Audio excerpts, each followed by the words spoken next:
hello, one and all. Welcome to another episode of MMA Vision Analysis. This one, I'm here to talk about Paddy Pimblett's championship potential or lack thereof.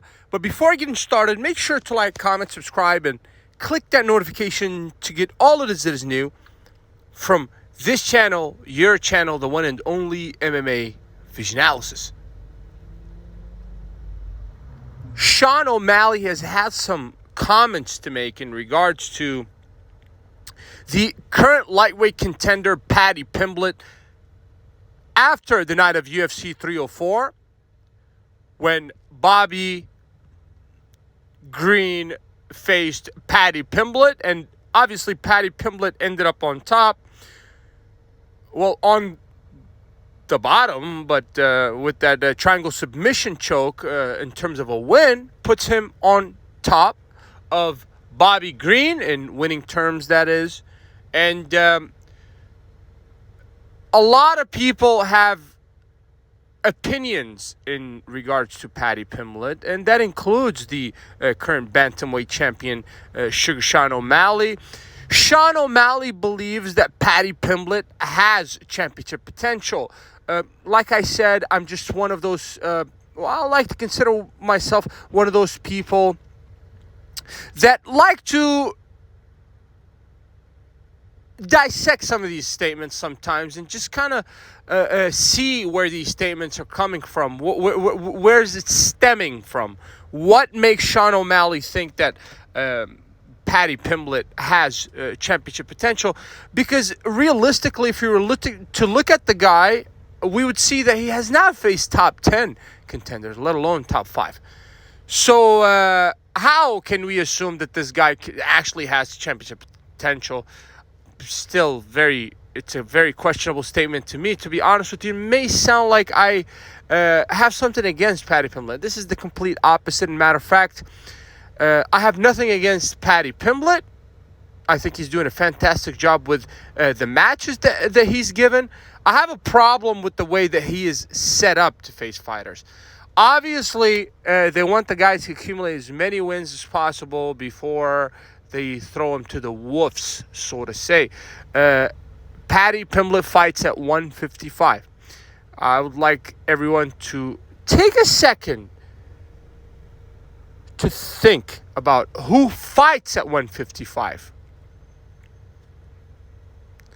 I bet some names pop into mind. The likes of Justin Gaethje, Arman Tsarukyan, Charles Oliveira, Michael Chandler, championed by Islam Makhachev. We have somebody called Matthews Gamrot, who still hasn't showed the best he's got. We have somebody called Benoit Saint Denis, who I promise will come back with a vengeance. And so many other fighters, even including Bruno Silva, the guy that had spectacular knockout in his first outing, to my knowledge, in the UFC at least, in the 155 division, finished Dober in spectacular fashion. In my head, I have to compare a guy that fights at 155 to those guys. Guys who I look at truly at the top of that division. I have said it before. I don't think that the lightweight division of UFC has the depth that it had before, just because most of its fighters, the prime fighters, are getting to a point where, I don't want to say they're aging, but they're certainly are reaching the latter stages of their careers. The likes of Poirier, the likes of Gaethje, the likes of Chandler. I can't say so much so about the Islam Makhachev or Arman Tsarukyan. Those guys are still relatively young, even though Islam Makhachev, the champion, is 32 or 33. So how young is that in MMA terms? That is still pretty young. The dude still has 2 to 4 years left in the division. There's speculation of him moving up a division anyways to fight at that welterweight division. I'm not sure when and if that will happen, but I'm here to compare Paddy Pimblett to those guys. Where does Paddy rank amongst those guys. Well, I don't want to jump the gun and make assumptions and say that he can't, stand side by side with those guys. What the only way to find out is if he was to face some of those guys. Suggestions have been made. I believe one of the best suggestions that have been made as of late is that Michael Chandler Paddy Pimblett fight. If you want to know truly if Paddy Pimblett has championship potential, we have to match him up against guys like Chandler, Gagey, Poirier, Oliveira.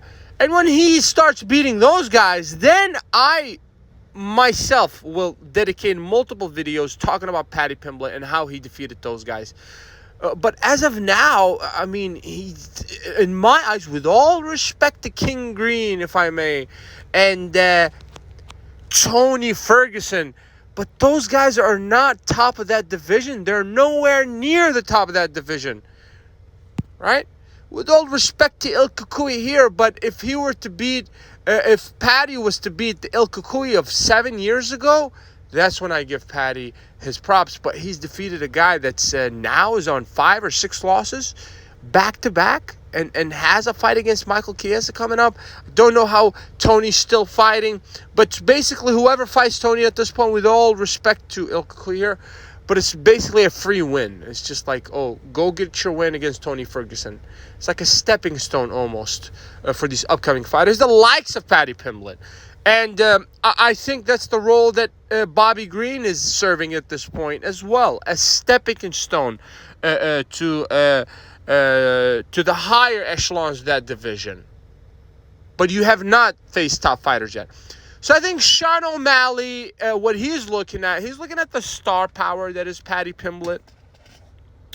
And if we were to judge things that way, then yes, certainly Paddy Pimblett is a great candidate to become a champion because he has a ton of fans behind him, at least in the UK. In the US, opinions vary in regards to Paddy Pimblett. He's most certainly a hate him or love him sort of character, and he provokes responses. Whether it's good or bad responses, he certainly provokes responses. Some people are okay with that. Some people aren't. Ultimately, Paddy Pimblett has star power. I just question matchmaking for him. I want to see Paddy against top contenders in that division. And once he start beating the Chandlers and the Poiriers and the Benoit Saint Denis and the Matthews Gamrod and the Charles Oliveira's and the Armand Tsarukans of the division, that's when I'll start talking about Paddy Pimblett having championship potential. As of now, he's just a regular top 15 guy. With all respect to Paddy, with all respect to the star power that's Paddy, obviously I have nothing but respect to anyone who steps a foot in the octagon, and that includes Paddy Pimblett. Obviously, all I'm saying here, I would like to see Paddy Pimblett against top-ranked opponents before I can make assumptions in regards to him having championship potential. Some guys, yes, from 1 or 2 performances, I can tell you the guy has championship potential because the way he finishes guys. But in all honesty, despite the fact that Bobby Green basically was never finished via submission before, and Paddy Pimblett is the first to do it, Bobby Green's just not top of that division. I just don't look at Bobby and say, oh, that's a guy that can give Islam Makhachev a hard time. Or that's a guy that can stand toe-to-toe with Gagey. Or that's a guy that can submit Charles. It's just, that's not what, King Green does. He's just a regular top 15 guy. Has some hype behind him, and, it serves him well, obviously. I think it's helped him stay in the UFC so far with like 15 or 16 losses. With all respect to all of the names mentioned here, including King Green and Paddy Pimblett. But for anybody that's mentioned it, until you start facing top ranked opponents, Like I said, the likes of the Gages, the Poiriers, and the Chandlers, and the Tsarukyans, and Oliveras, and the Makhachevs of the division, then I can't put you in the same category as those guys. If you made it this far, appreciate you for sticking around. Please let me know what you think in the comments, and like, subscribe for more.